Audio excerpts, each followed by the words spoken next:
The desert wind carried dust and the promise of a cold night as Jack Mercer dismounted near the abandoned way station. His horse, a grizzled grey named Smoke, whinnied softly as Jack loosened the saddle cinch. The sun hung low on the horizon, bleeding orange and red across the New Mexico territory, like a wound that wouldn't close. Jack had been riding for 3 days straight, putting distance between himself and a past he'd rather forget. The way station was little more than a crumbling adobe structure with half a roof, but it had 4 walls and protection from the wind. That was luxury enough for a man who'd spent the last year sleeping under stars and running from ghosts. He gathered scrubbush and mesquite for a fire, his movements efficient and practiced. The flames caught quickly in the fire pit someone had dug years ago, probably one of the countless drifters who'd passed through this lonely stretch of nothing. Jack set his battered coffee pot on a flat stone near the flames and pulled out his provisions. Hardtack, some jerky, and the last of his beans. It wasn't much, but it was his. That's all that mattered. The fire crackled and popped as darkness settled over the desert. Jack was just spooning beans into his tin plate when he heard it. The soft sound of footsteps on sand, accompanied by labored breathing. His hand moved instinctively to the Colt at his hip. "Don't shoot, mister." The voice was a woman's, tired and strained. "We mean no harm." Jack stood slowly, his hand still resting on his gun. From the darkness beyond the firelight emerged a figure, a woman, thin as a rail, with a face weathered by hardship and sun. She wore a faded calico dress torn at the hem, and her dark hair hung in tangled strands around her shoulders. But it was what she held that made Jack's hand fall away from his weapon. A boy, no more than 5 or 6 years old, clung to her skirts. His face was smudged with dirt, his eyes hollow with hunger. The child stared at Jack's fire, then at the beans in his plate, with an intensity that made Jack's chest tighten. "We saw your fire," the woman said, her voice barely above a whisper. "We've been walking for 2 days. My son—" She faltered, her hand moving protectively to the boy's head. "My son's hungry, mister. Can we stay a while, just to warm up? We won't be no trouble." Jack looked at them, really looked at them. The woman's shoes were held together with strips of cloth. The boy had no shoes at all, his small feet wrapped in rags that were more holes than fabric. They swayed slightly, both of them, as if staying upright required all their remaining strength. Every instinct Jack had developed over years of hard living screamed at him to say no. Provisions were scarce. The territory was unforgiving. He had enough for himself, maybe, to make it to the next town. Sharing meant risk, meant hunger, meant complication. He thought of the 30 miles he still had to ride. He thought of his own empty belly and the long road ahead. Then he looked at the boy again. "Fire's warm enough for 3, Jack heard himself say. The words surprised him as much as they seemed to surprise the woman. "Plenty of room under what's left of that roof." The woman's eyes filled with tears. "Thank you," she whispered. "Oh, thank you."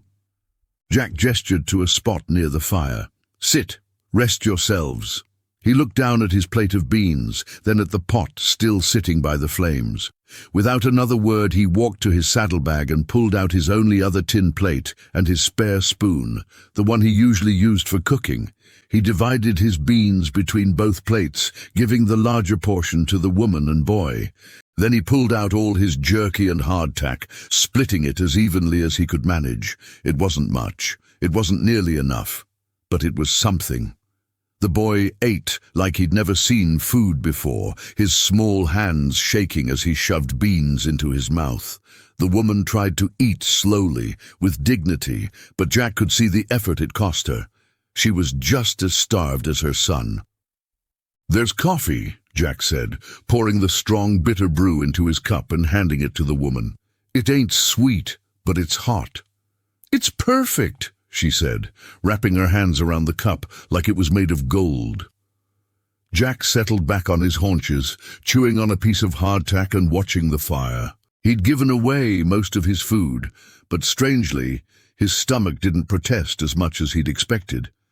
Maybe hunger had a way of quieting down when you knew someone else's hunger had been worse.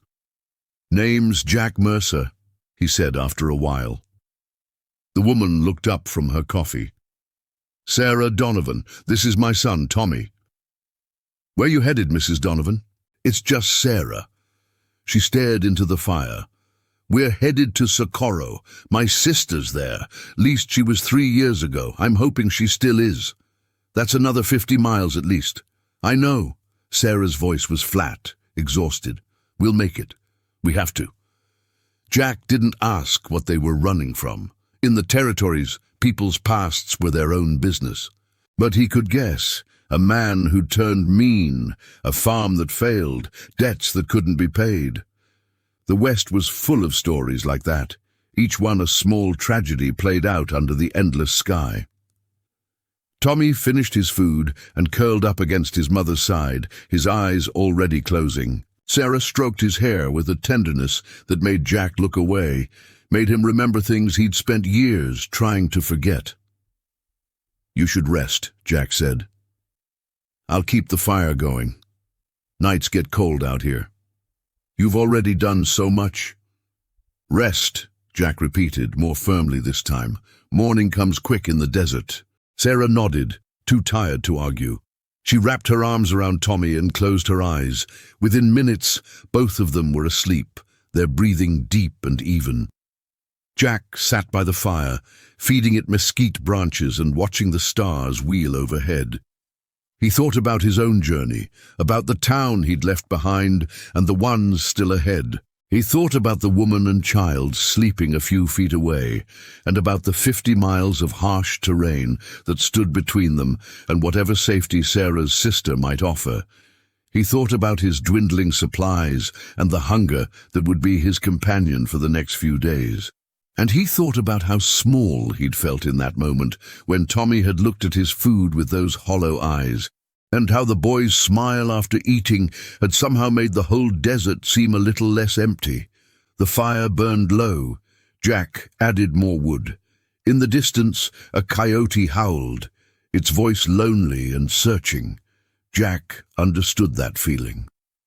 When dawn broke, pale and cold, Jack was already up and moving. He'd let Sarah and Tommy sleep as long as possible, but they needed to be on their way before the sun turned the desert into a furnace.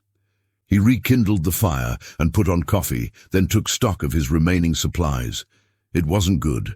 A handful of dried beans, 3 pieces of jerky, some hardtack that had seen better days, enough for one person to survive on for maybe 2 days if they were careful and lucky. Not nearly enough for 3 people traveling together for a week. But that wasn't his problem, was it? He'd shared his fire and his food. He'd done his good deed. Come morning, Sarah and Tommy would go their way, and he'd go his. That was how it worked in the territories. You helped when you could, then you moved on. You had to. Sentiment was a luxury out here, and luxury could get you killed. Sarah stirred as the sun rose, her eyes opening slowly. For a moment she looked confused, as if she couldn't quite remember where she was. Then reality settled over her features, and she sat up carefully, trying not to wake Tommy. "Morning," Jack said, handing her a cup of coffee. "Good morning." She took the cup gratefully. "Thank you again for last night, for everything." Jack nodded, not quite meeting her eyes. He poked at the fire with a stick, watching sparks dance upward. "You got a long walk ahead. Best get started early before the heat sets in." Sarah was quiet for a moment. Then she said, "Mr. Mercer, I don't suppose you're heading towards Socorro?" There it was.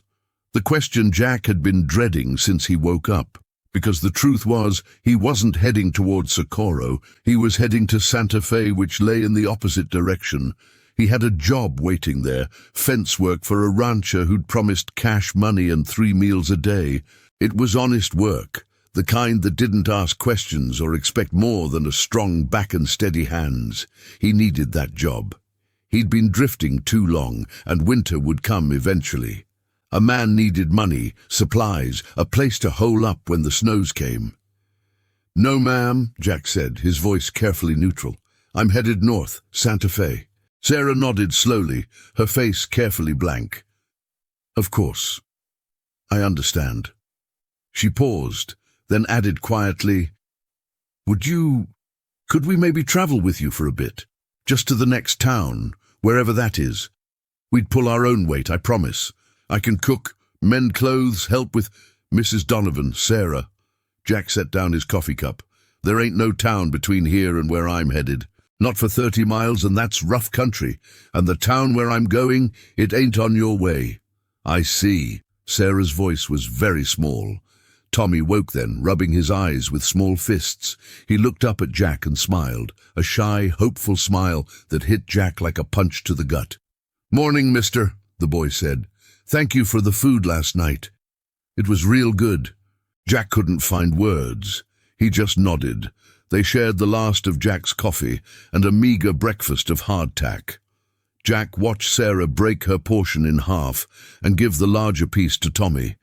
She did it casually, as if she wasn't hungry at all, but Jack saw the way her hands trembled and the hollow look that had returned to her eyes. When they finished eating, Sarah stood and brushed dust from her dress. Come on, Tommy, we need to get moving. Where we going, Mama? To see Aunt Mary, remember? It'll be an adventure. Tommy looked uncertain, but he nodded and took his mother's hand. Sarah looked at Jack one last time. Thank you, Mr. Mercer. You're a good man. I hope you find what you're looking for in Santa Fe. They started walking, their figures small and fragile against the vast emptiness of the desert. Jack watched them go, telling himself it was for the best. He'd helped them. He'd shared what he had. He couldn't save everyone. He started packing up his camp, rolling his bedroll with practiced efficiency. He saddled Smoke and loaded his meager supplies. All the while, he tried not to look at the two figures growing smaller in the distance. It wasn't his responsibility. He'd done his part. But as he swung up into the saddle, he found himself thinking about his sister, Mary. Not Sarah's sister. His own sister, the one he'd left behind in Missouri 15 years ago when he'd headed west to make his fortune. He'd been 20 years old and full of dreams. He was going to strike it rich, then send for Mary and their mother. They'd have a proper house, proper clothes, proper food. He'd never struck it rich. By the time he'd scraped together enough money to send home, his mother was dead and Mary was married to a shopkeeper. She had her own life, her own family. She didn't need him anymore.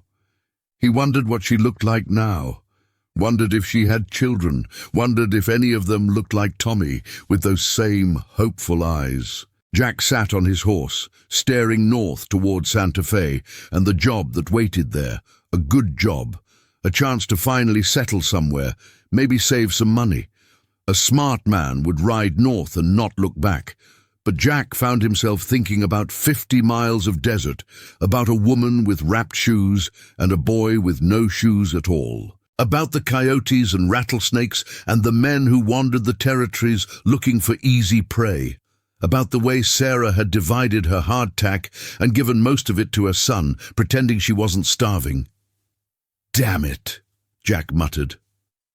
He turned Smoke around. It took him 15 minutes to catch up with Sarah and Tommy. They heard the hoofbeats and turned, fear flashing across Sarah's face before she recognized him.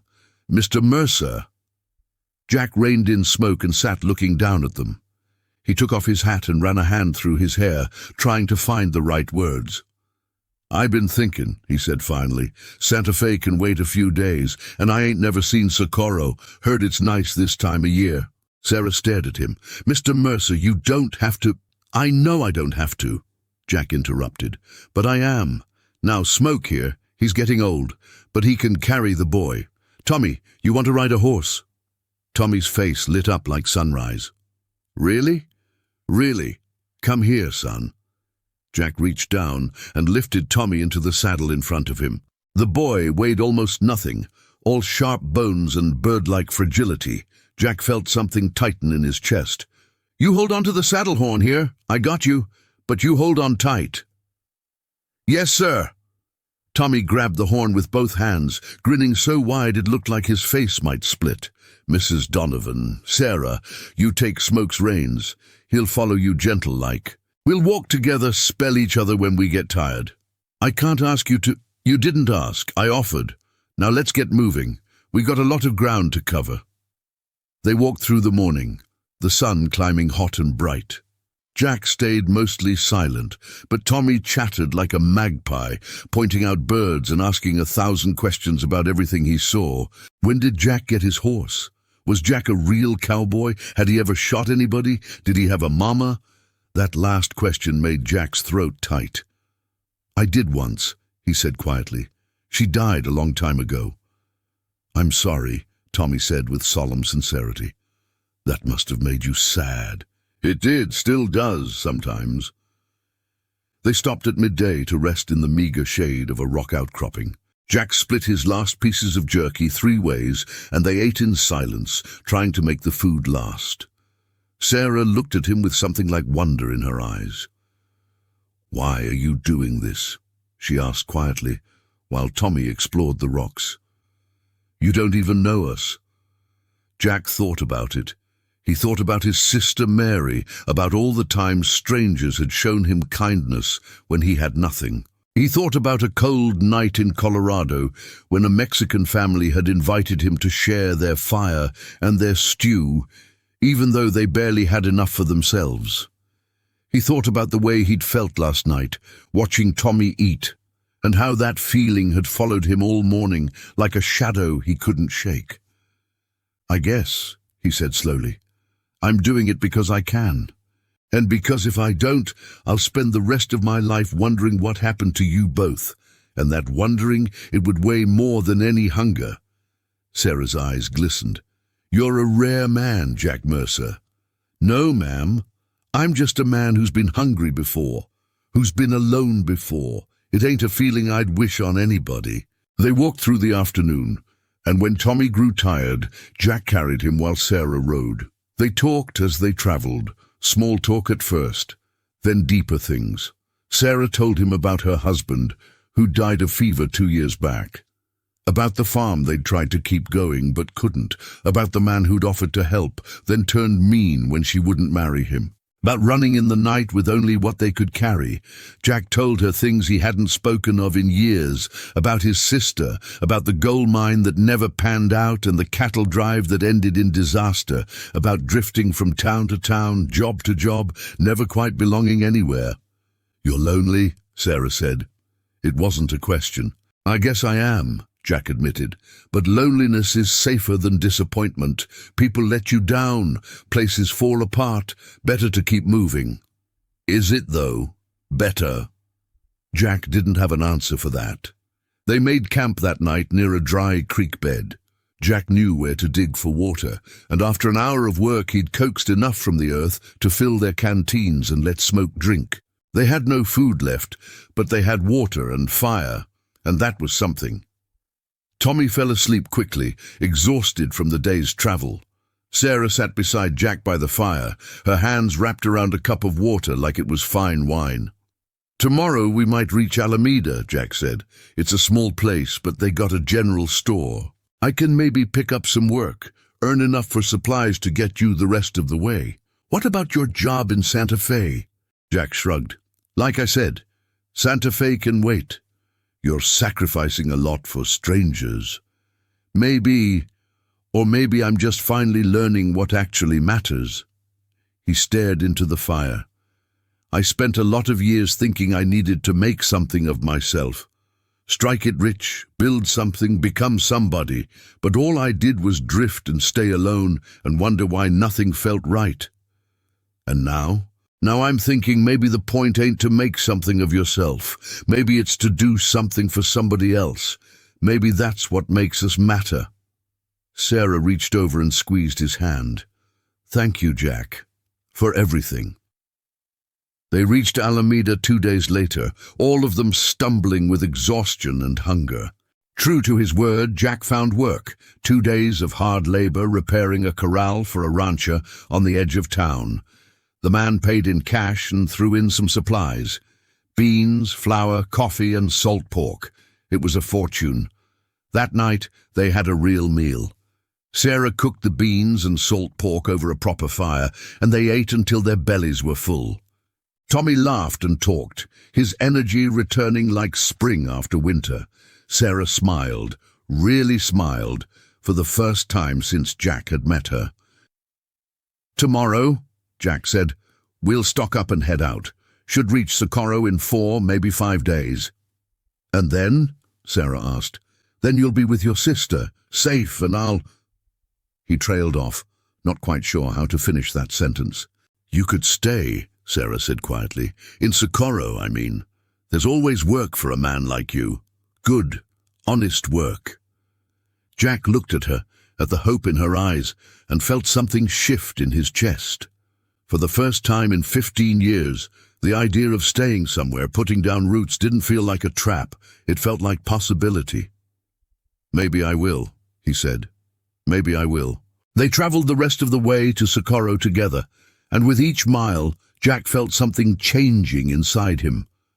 The loneliness that had been his constant companion for so long began to feel less like armor and more like weight.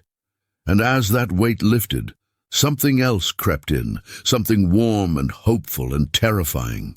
When they finally saw Socorro rising from the desert, Tommy cheered and Sarah cried. They found her sister within an hour of arriving, a woman named Mary, like Jack's sister, he thought with a strange twist of fate, who ran a boarding house with her husband.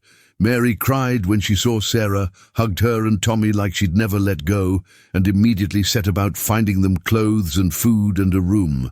"You're safe now," Mary kept saying. "You're home." That night, Jack prepared to move on. He'd done what he'd set out to do, gotten them here safely. His job was finished. But as he was loading smoke, Sarah came out of the boarding house and walked over to him. "You're leaving. Seems like the right time. You're safe now. Your sister will take care of you. We'll never be able to repay you for what you've done. Don't want repayment. Just seeing Tommy smile again, that's payment enough." Sarah was quiet for a moment. Then she said, "My sister's husband, he runs a freight company. They always need good men they can trust. There's a room here at the boarding house too. Nothing fancy, but it's clean and the meals are included." "Sarah, I'm not asking you to stay for me," she said quickly. "I'm asking you to stay for you. You said yourself you've been drifting too long. Maybe it's time to stop." Jack looked up at the stars, the same stars he'd been sleeping under for more years than he cared to count. He thought about the road that stretched endlessly in every direction, about towns he'd never see again, and people whose names he'd already forgotten.